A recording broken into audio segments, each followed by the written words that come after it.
Chapitre 454. Marie et son amour fusionnel avec Dieu. Nouvelle esclandre de Judas contre le petit Alphée. Le 3 juillet 1946. Le soir descend, amenant une brise qui rafraîchit après tant de chaleur et la pénombre qui soulage après tant de soleil. Jésus prend congé des habitants d'Hippos, fermement décidé à ne pas retarder son départ, car il veut être à Capharnaüm pour le sabbat. Les gens s'éloignent à regret et certains s'obstinent à le suivre hors de la ville. Parmi eux se trouve la femme d'Aphéka, la veuve qui dans la ville sur le lac a prié le Seigneur de la choisir comme tutrice du petit Alphée dont la mère ne veut pas. Elle s'est jointe aux femmes disciples comme si elle était l'une des leurs et s'est désormais tellement liée d'amitié avec elle qu'on la considère comme de la famille. En ce moment, la veuve est avec Salomé et ne cesse de s'entretenir avec elle à voix basse. Plus en arrière se trouve Marie avec sa belle-sœur. Elle règle leur pas sur celui de l'enfant, qui marche en leur donnant la main et qui s'amuse à sauter sur le bord de chaque pierre du chemin, certainement construit par les Romains pour avoir des pavés aussi réguliers. Et il rit en disant à chaque fois « Tu vois comme j'y arrive ? Regarde, regarde encore !» C'est un jeu que je crois tous les enfants du monde ont fait quand ils tiennent par la main ceux qu'ils sentent être affectueux pour eux. Et les deux saintes créatures montrent un grand intérêt pour son jeu et le félicitent pour l'agilité qu'il montre en sautant. Le pauvre petit s'est épanoui en quelques jours d'une vie paisible et affectueuse. Il a le regard joyeux des enfants heureux, et son rire argentin le rend même plus beau et surtout plus enfant. Il a perdu cette expression de petit homme prématuré et triste qu'il avait le soir du départ de Capharnaüm. Marie, femme d'Alphée, le remarque, et entendant une parole de Sarah, la veuve, elle dit à sa belle-sœur « Il serait si bien avec elle. À la place de Jésus, je le lui donnerai. » Il a une mère, Marie. « Tu appelles ça une mère ? Une louve est plus mère que cette malheureuse. » La Vierge répond « C'est vrai, mais même si elle ne se rend pas compte de ses devoirs envers son fils, elle a toujours un droit sur lui. » Pour le faire souffrir, regarde comme il est mieux, dit Marie, femme d'Alphée. La Vierge reprend. Je le vois bien, mais Jésus n'a pas le droit d'enlever des enfants à leur mère, pas même pour les donner à une autre qui les aimerait.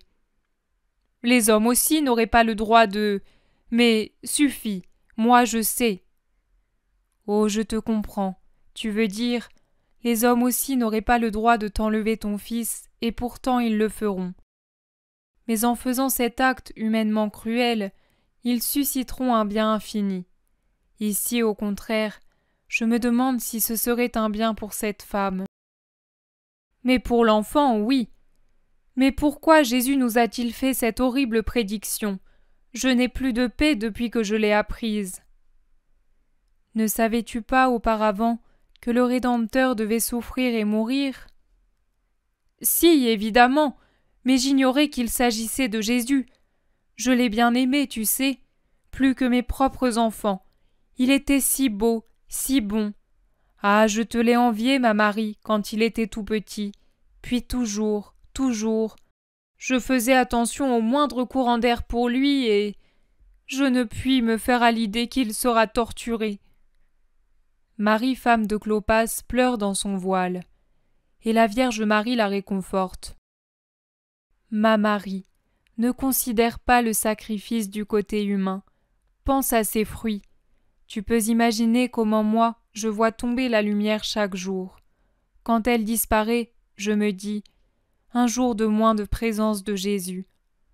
Ô Marie, s'il y a bien une grâce pour laquelle je remercie le Très-Haut plus que tout, c'est de m'avoir accordé d'atteindre l'amour parfait, parfait autant que peut le posséder une créature. Cela me permet de pouvoir guérir et fortifier mon cœur en disant « Sa douleur et la mienne sont utiles à mes frères, qu'elles en soient bénies. » Si je n'aimais pas ainsi mon prochain, non, je ne pourrais pas penser qu'ils mettront à mort Jésus. Mais quel amour as-tu donc ? Quel amour doit-on éprouver pour pouvoir parler ainsi ? Pour ne pas s'enfuir avec son enfant, le défendre et dire aux autres « Mon premier prochain, c'est mon fils, et je l'aime par-dessus tout ». Celui qui doit être aimé par-dessus tout, c'est Dieu. Mais il est Dieu, lui. Il fait la volonté du Père et moi avec lui. Quel amour est le mien? Quel amour doit-on avoir pour pouvoir parler ainsi? Un parfait amour de fusion avec Dieu, un abandon total, être perdu en lui, n'être plus qu'une partie de lui, comme ta main est une partie de toi-même et fait ce que ta tête commande. Voilà mon amour, et l'amour que l'on doit avoir pour faire toujours de tout son cœur la volonté de Dieu. Mais tu es la bénie entre toutes les créatures. Tu l'étais certainement déjà avant même d'avoir Jésus, car Dieu t'a choisi pour que tu l'aies, et il t'est facile. Non, Marie, je suis femme et mère comme toute femme et toute mère. Le don de Dieu ne supprime pas la créature. Elle a son humanité comme tout autre, même si le don de Dieu lui confère une spiritualité élevée. Tu sais désormais que moi j'ai dû accepter cette grâce de mon propre gré et avec toutes les conséquences qu'elle comportait. En effet, tout don divin est une grande béatitude, mais aussi un grand engagement. Et Dieu ne contraint personne à recevoir ses dons, mais il interroge la créature, et si elle répond « non » à la voix spirituelle qui lui parle, Dieu ne la force pas. Toutes les âmes, au moins une fois dans leur vie, sont interrogées par Dieu si « Oh, pas moi! À moi il n'a jamais rien demandé !» s'exclame Marie, femme d'Alphée, sûre d'elle. La Vierge Marie sourit doucement avant de répondre. Tu ne t'en es pas aperçu, mais ton âme a répondu sans que tu t'en doutes, et cela parce que tu aimes beaucoup le Seigneur. Je t'assure qu'il ne m'a jamais parlé. Alors pourquoi es-tu disciple à la suite de Jésus? Pourquoi désires-tu ardemment que tes fils soient tous disciples de Jésus? Tu sais ce que le suivre signifie, et pourtant tu veux que tes fils le suivent. Certainement, je voudrais les lui donner tous. Alors vraiment, je pourrais dire que j'ai donné mes fils à la lumière. Et je prie pour pouvoir les enfanter pour elle, pour Jésus, par une vraie, une éternelle maternité. Tu vois, et cela pour quelle raison? Parce que Dieu t'a interrogé un jour et il t'a dit « Marie, m'accorderais-tu tes fils pour être mes ministres dans la nouvelle Jérusalem ?»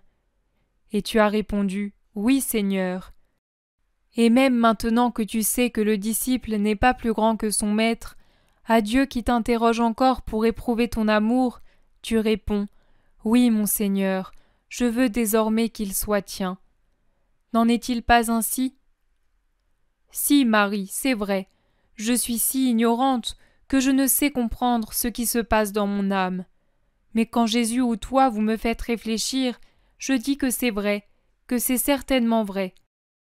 Je t'assure que je préférerais les voir tués par les hommes plutôt qu'être ennemis de Dieu. Certainement, si je les voyais mourir, si... Oh, mais le Seigneur, il m'aiderait à cette heure, hein? Ou bien n'aidera-t-il que toi? Il secourra toutes ces filles fidèles qui seront martyrs en esprit ou dans leur esprit et leur chair pour sa gloire. Mais qui doit être tué? Questionne l'enfant qui, entendant cette conversation, a cessé de sautiller et est resté tout ouïe. Et il demande encore, mi-curieux, mi-effrayé, en regardant d'un côté et de l'autre dans la campagne solitaire qui s'assombrit. « Il y a des voleurs? Où sont-ils » ? « Il n'y a pas de voleurs, mon enfant, et personne pour l'instant ne doit être tué. Saute, saute encore » répond la Vierge Marie.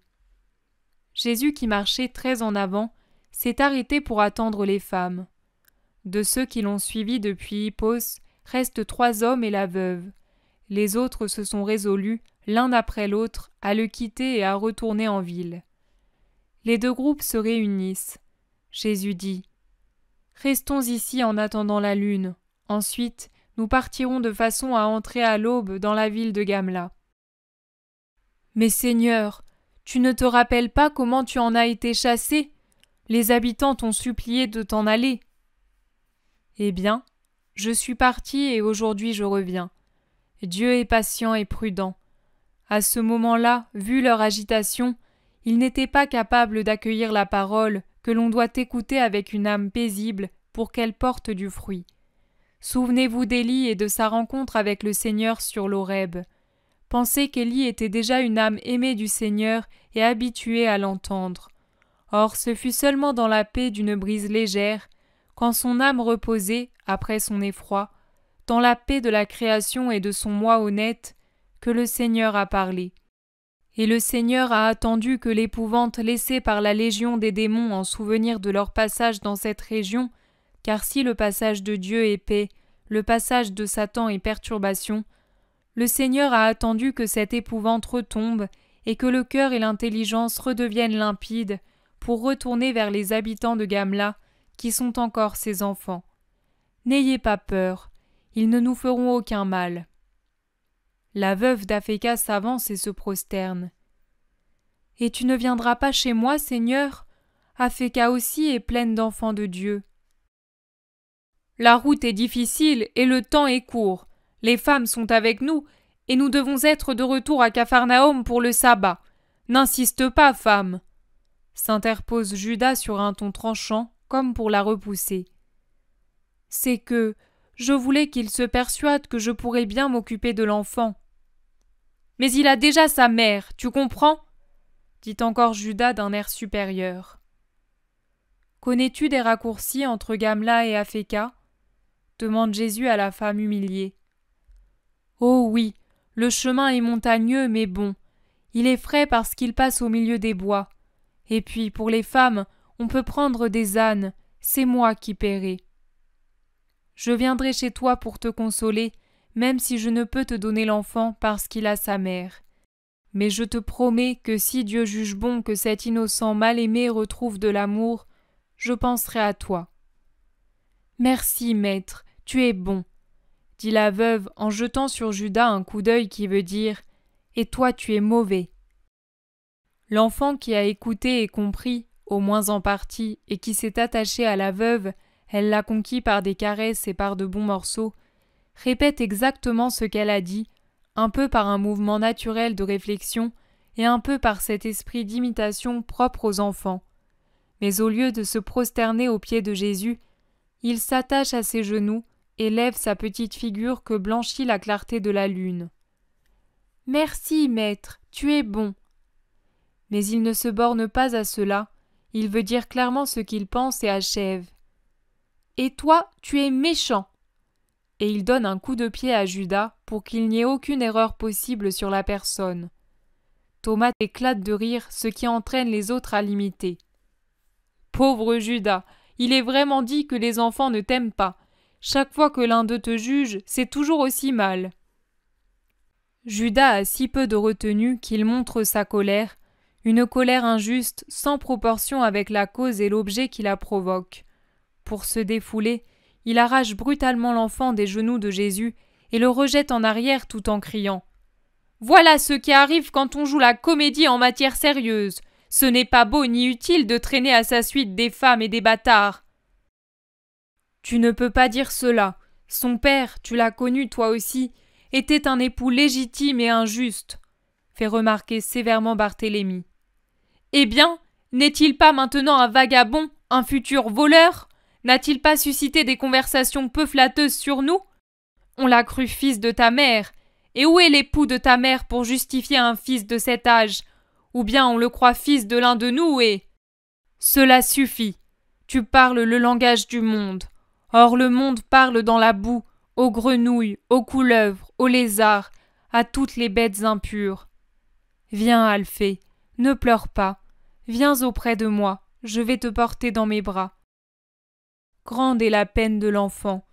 Toute sa douleur d'orphelin, d'enfant repoussé par sa mère qui s'était apaisée pendant ses jours de paix, revient à la surface, bout, déborde.